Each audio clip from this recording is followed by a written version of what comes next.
تو بنی اسرائیل کا جو یہ واقعہ ہے اس میں بعض مفسرین نے لکھا ہے کہ ان کے علاقے میں وبا پھیلی تھی تو یہ سب کے سب جو ہے نا موت کے خوف سے بھاگ گئے. اب پورا علاقہ خالی ہو گیا اور یہ بھاگ کے کہیں پہاڑوں کے درمیان انہوں نے پناہ لی ہے.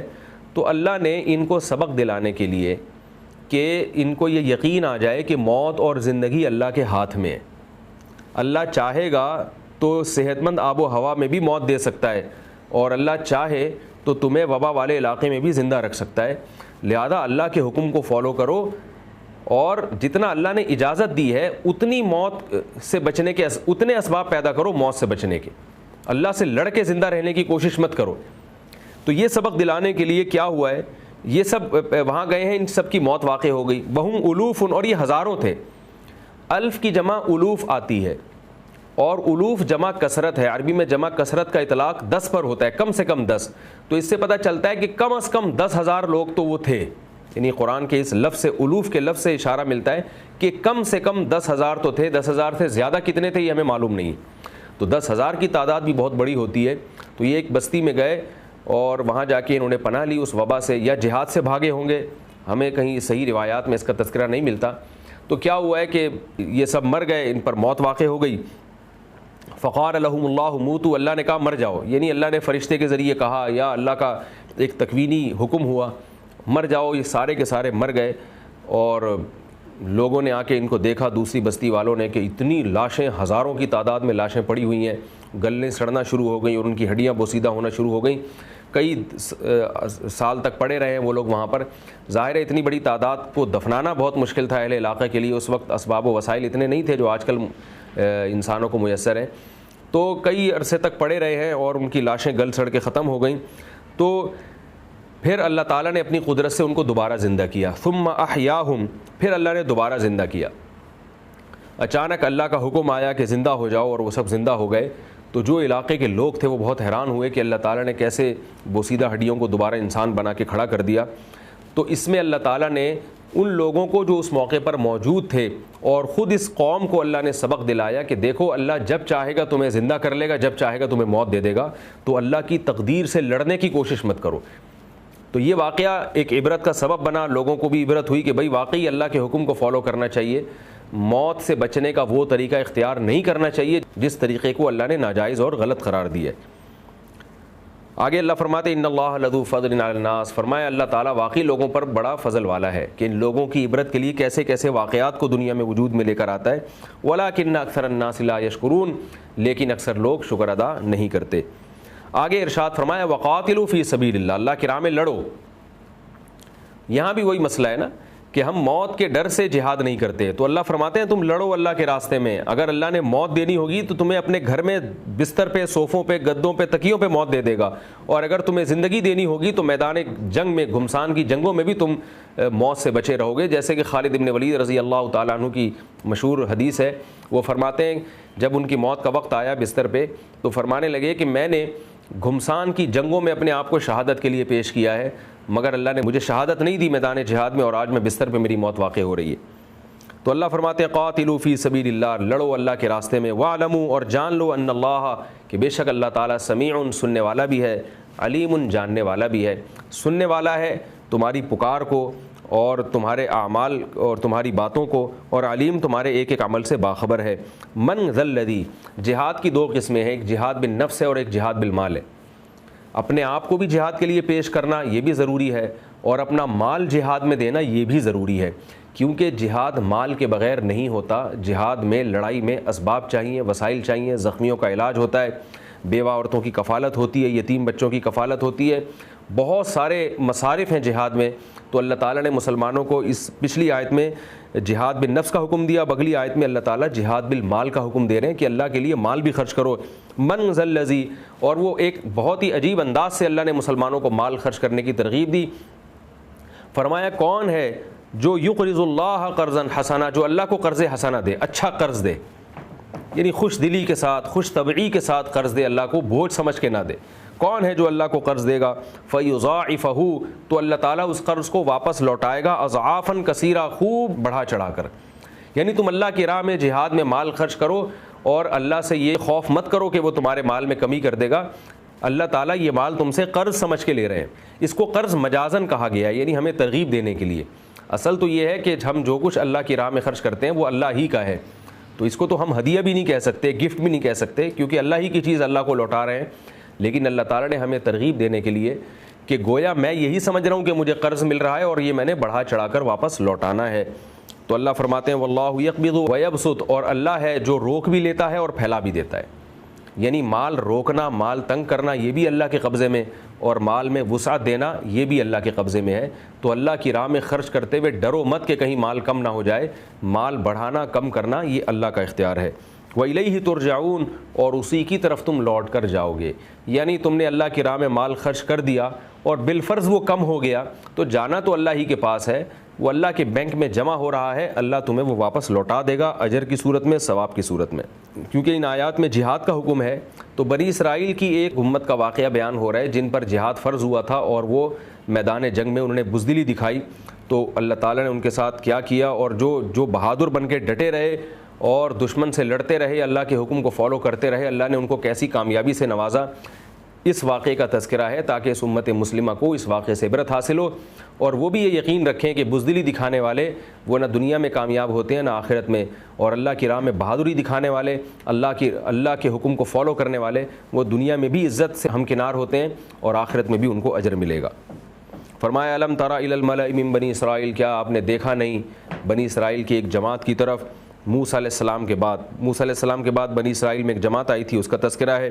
ان میں اللہ نے کسی کو نبی بھیجا, تو وہ قوم جو تھی وہ چونکہ ان کو ان کے گھروں سے نکال دیا گیا تھا, اور ان کے علاقے دشمنوں نے, اسلام دشمنوں نے, غیر مسلموں نے چھین لیے تھے, اور رشتہ داروں سے الگ کر دیا تھا. تو یہ لوگ یہ چاہتے تھے کہ اللہ کی طرف سے جہاد کا حکم آئے تاکہ ہم اپنے علاقے واپس لیں اور ہم اللہ کی راہ میں لڑیں.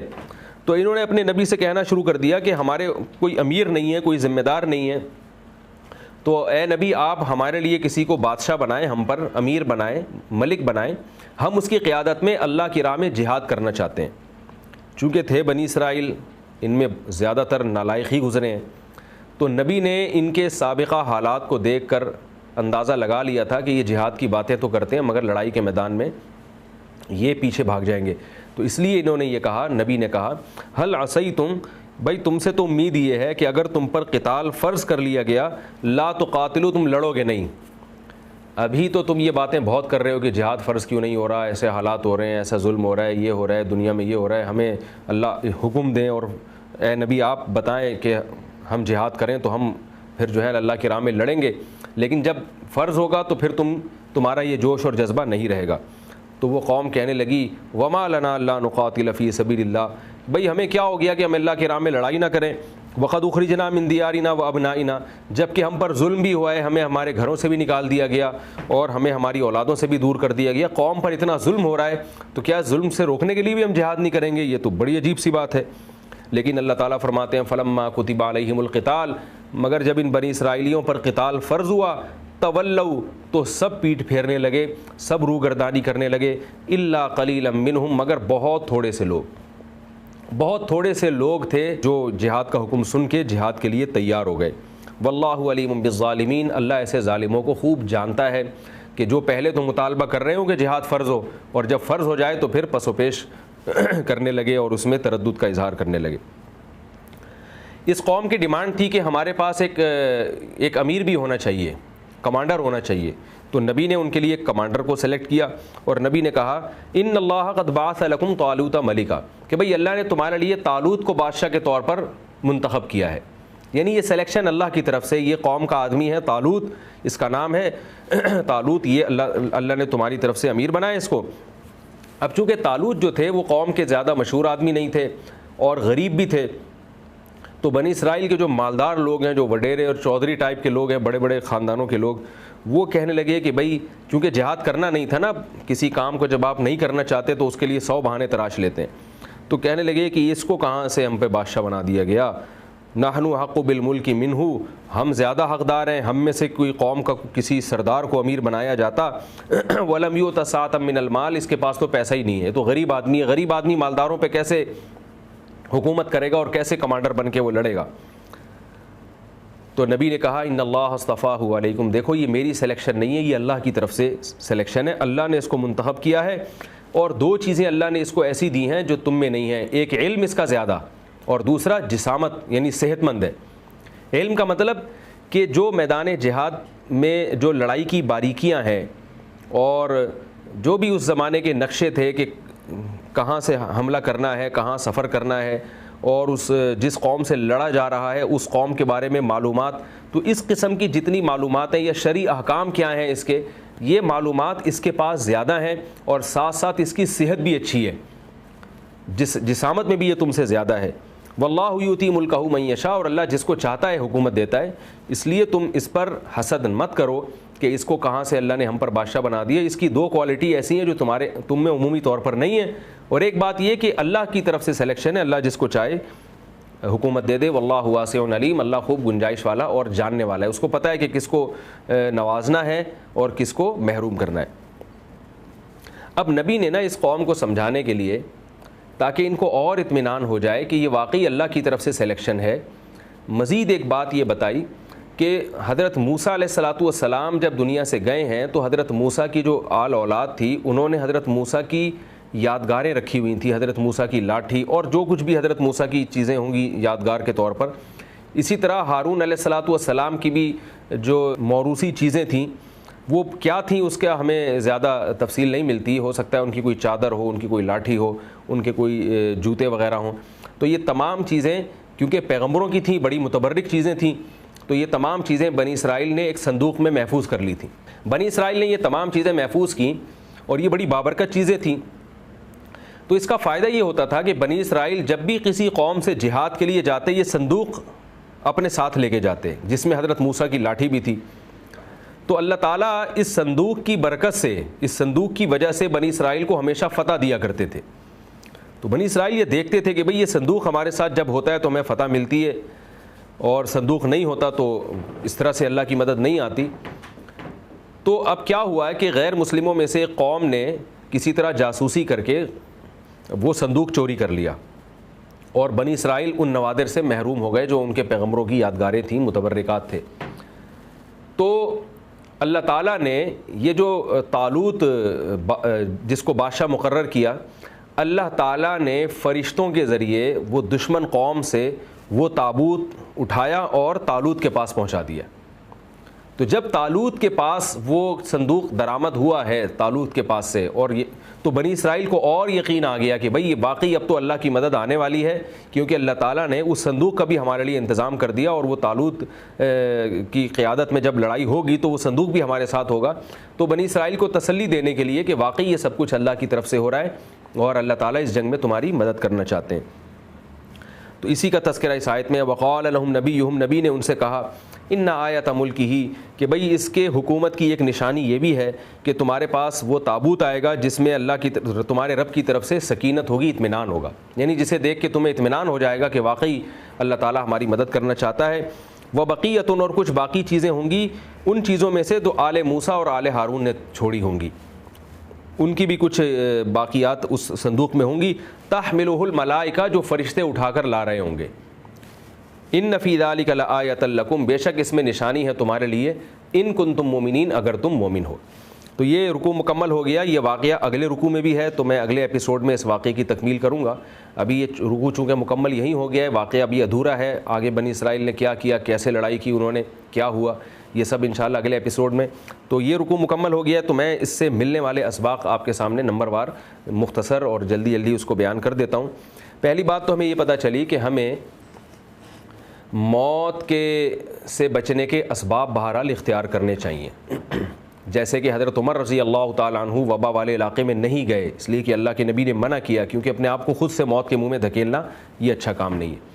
تو اس سے پتہ چلتا ہے کہ ہمیں اپنے آپ کو موت سے بچانے کے اسباب اختیار کرنا چاہیے، اور اسباب اختیار کرنا یہ تقدیر کے خلاف نہیں ہے۔ دوسری بات یہ کہ موت سے بچنے کے ایسے اسباب اختیار کرنا کہ جس میں امت کا عمومی سطح پہ نقصان ہونا شروع ہو جائے، یہ بھی پسندیدہ کام نہیں ہے۔ جیسے نبی نے فرمایا کہ جس علاقے میں وبا پھیلی ہو وہاں سے مت بھاگو۔ تو آج ہم دیکھتے ہیں کہ گھر میں کوئی ٹی بی کا مریض ہے تو بالکل اس کا کمرہ بند کر دیا جاتا ہے، اور اس کو کھانا پینا بھی کھڑکی سے دیا جاتا ہے، اور کہ کہیں جراثیم اس میں نہ لگ جائے، تو یہ بھی اخلاق اور مروت کے خلاف ہے۔ ایسے مریض کو گھر والوں کو چاہیے کہ اس کی تیمارداری کریں، پراپر طریقے سے اس کے سامنے کھانا پیش کریں اور اللہ پہ اعتماد اور توکل کریں کہ بھئی اللہ نے موت دینی ہوگی تو ویسے ہی دے دے گا، اور بچانا ہوگا تو میں اس سے گلے بھی ملوں گا تو کچھ نہیں ہوگا۔ اور میں نے دیکھا ہے اپنی زندگی میں کہ ایسے لوگوں کو، ایک خاتون تھی ہمارے علاقے میں، میری والدہ کی بہت اچھی ان سے گپ شپ تھی، سلام دعا تھی، تو میں بچپن میں ان کے گھر جایا کرتا تھا، تو اس خاتون کے بھائی کو ٹی بی کی بیماری ہو گئی، وہ بیچارہ سوکھ کے کانٹا بن گیا، لیکن وہ خاتون اسے گود میں اٹھا کے واش روم بھی لے جاتی ہیں اپنے سگے بھائی کو، اور 3-4 مہینے انہوں نے بالکل اس کے ساتھ رہ کر اس کی خدمت کی ہے۔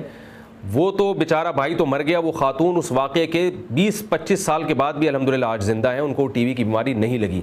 تو اس لیے یہ جو کہتے ہیں نا وبا پھیلتی ہے اور بیماری لگتی ہے، تو یہ ایسا نہیں ہے کہ ہر ایک کو لگ جاتی ہے، جو لگنے کا ریشو ہے وہ کم ہے، بچنے والوں کا ریشو ہمیشہ زیادہ ہوتا ہے۔ تو ایسے موقع پر ہمیں اللہ پر اعتماد اور توکل کا حکم ہے کہ اگر ہمارے گھر میں کسی شخص کو بیماری لگ جائے تو آپ گھر چھوڑ کے فرار نہ ہوں، اپنے گھر والوں کے ساتھ رہیں، ان کی خدمت کریں اور ایسے موقع پر اللہ پر اعتماد اور توکل کریں۔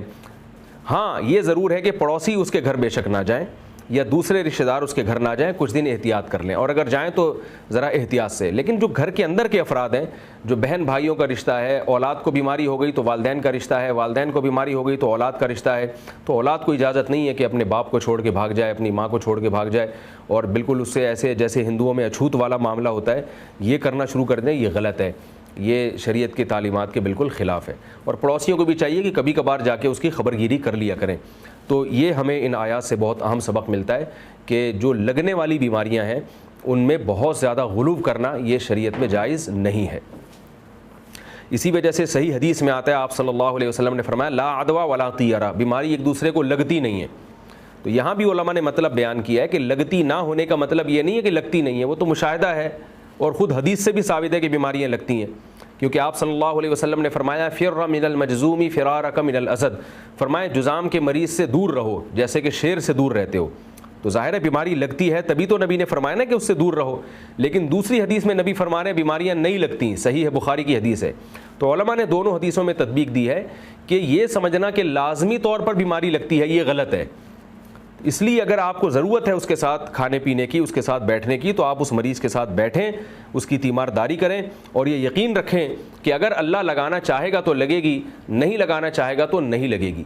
حدیث میں آتا ہے کہ ایک صحابی رسول اللہ صلی اللہ علیہ وسلم کے پاس آئے، آپ صلی اللہ علیہ وسلم نے فرمایا لا عدوى، بیماریاں نہیں لگتی ہیں۔ تو ان صحابی نے عرض کیا یا رسول اللہ، میرا تو اونٹوں کے ریوڑ میں ایک اونٹ کو خارش ہوتی ہے تو اس کی وجہ سے باقیوں کو بھی خارش شروع ہو جاتی ہے، تو آپ تو فرما رہے بیماری نہیں لگتی، تو باقی اونٹوں کو تو لگ گئی وہ بیماری۔ تو آپ صلی اللہ علیہ وسلم نے فرمایا فمن اجرب الاول، فرمایا پہلے اونٹ کو کہاں سے بیماری لگی ہے، یعنی وہ تو کسی خارشی اونٹ میں نہیں رہا تھا، اس کو کیسے بیماری لگ گئی؟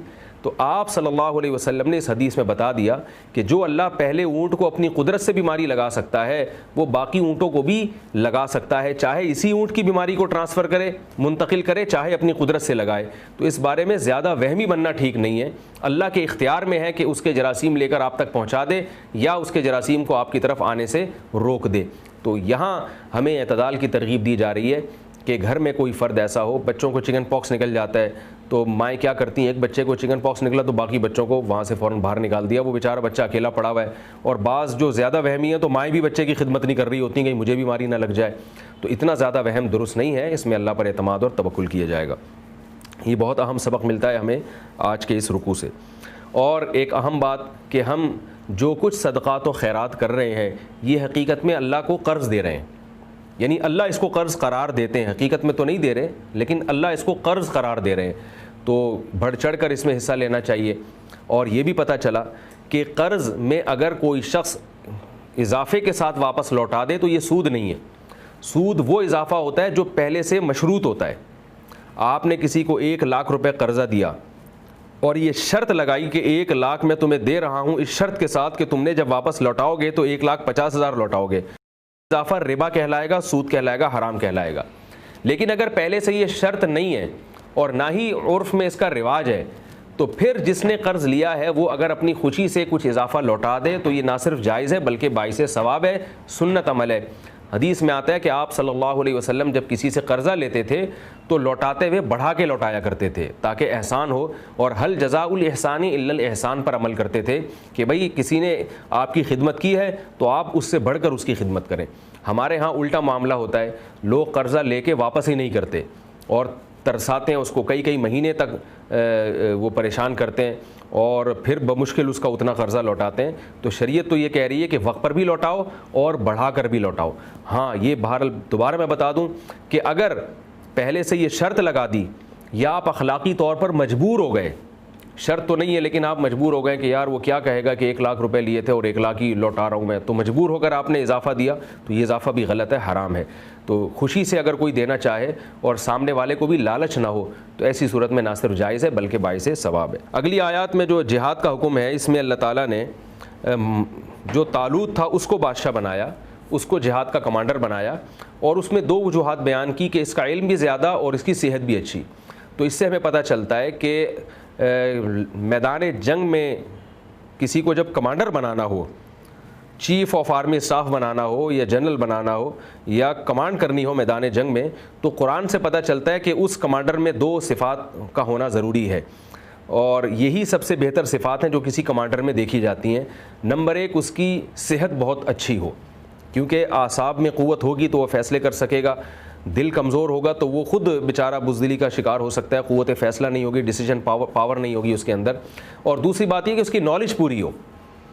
بعض دفعہ ایک شخص بہادر ہوتا ہے اور لڑائی کا بڑا ماہر ہوتا ہے مگر وہ دشمن کے حربوں کو نہیں جانتا، اسلحہ کے متعلق معلومات نہیں رکھتا اور جغرافیہ کا علم نہیں رکھتا کہ جو ہے نا وہ مختلف ملکوں کی سیاست سے اور مختلف قوموں کے حالات سے واقف نہیں ہوتا، ان کی سیاسی تدبیروں سے واقف نہیں ہوتا، جیومیٹری کا علم نہیں رکھتا جو کہ ضروری ہے اسلحہ کے لیے، اور بہت سارے معلومات جو ہونا ضروری ہیں ان چیزوں کا علم نہیں رکھتا تو وہ مار کھا جاتا ہے۔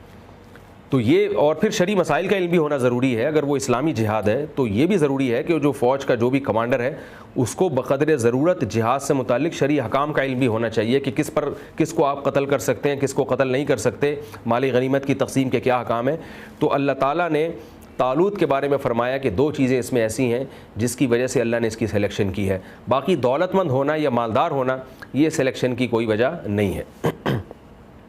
اور ایک آخری بات جو ہمیں یہ بھی معلوم ہوئی کہ انبیاء کے جو تبرکات ہیں اس میں بھی اللہ نے ایک خاص برکت رکھی ہے۔ حضرت موسیٰ علیہ السلام کی لاٹھی تھی جو بنی اسرائیل لے کے جایا کرتے تھے تو فتح ہو جایا کرتی تھی، جیسے کہ اس تابوت کا تذکرہ ہے جو قرآن میں یہاں بیان ہوا۔ تو انبیاء کے جیسے چھوڑی ہوئی چیزوں میں اللہ تعالیٰ نے خاص برکت رکھی ہے۔ تو اسی طرح بعض یعنی جمہور علماء اس کے قائل ہیں کہ جو اہل اللہ ہیں، بزرگان دین ہیں، ان کی چیزیں جو استعمال کی چیزیں ہیں ان میں بھی اللہ تعالیٰ نے برکت رکھی ہے، یعنی عین ممکن ہے کہ اس میں بھی برکت ہو، اگرچہ یقینی نہیں ہے لیکن اس میں بھی برکت کا امکان ہے۔ تو اگر کوئی شخص کسی بزرگ کے کپڑے اپنے پاس محفوظ رکھ لے اس لیے کہ وہ اللہ والے بزرگ تھے تو میں ان کے کپڑے پہنا کروں گا تو شاید اللہ کی رحمت میری طرف زیادہ ہو، تو اس میں کوئی حرج نہیں ہے، اور یہ اس کو شرک کہنا بھی صحیح نہیں ہے۔ اسی طرح کوئی اگر کسی بزرگ کے پڑوس میں دفن ہونا چاہے کہ بھئی میں اس بزرگ کے پڑوس میں دفن ہوں تو شاید اللہ کی وہ رحمت جو ان بزرگ پر ہوئی تو شاید وہ رحمت مجھ پر بھی ہو جائے، تو یہ بھی درست ہے کیونکہ ان بزرگوں پر اللہ کی خاص رحمت ہوتی ہے تو اس کے پڑوس کی وجہ سے شاید اللہ بھی مجھ پر رحمت کر دے، جیسے کہ حدیث میں آتا ہے کہ مدینہ میں دفن ہونے کی بڑی فضیلت ہے، اس لیے کہ مدینہ جو ہے آپ صلی اللہ علیہ وسلم کا شہر تھا۔ حضرت عمر نے وصیت کی تھی کہ مجھے نبی صلی اللہ علیہ وسلم کی قبر کے ساتھ دفن کیا جائے۔ تو یہ جو اس قسم کی چیزیں ہیں ان کا بھی قرآن و سنت سے بہرحال ثبوت ملتا ہے۔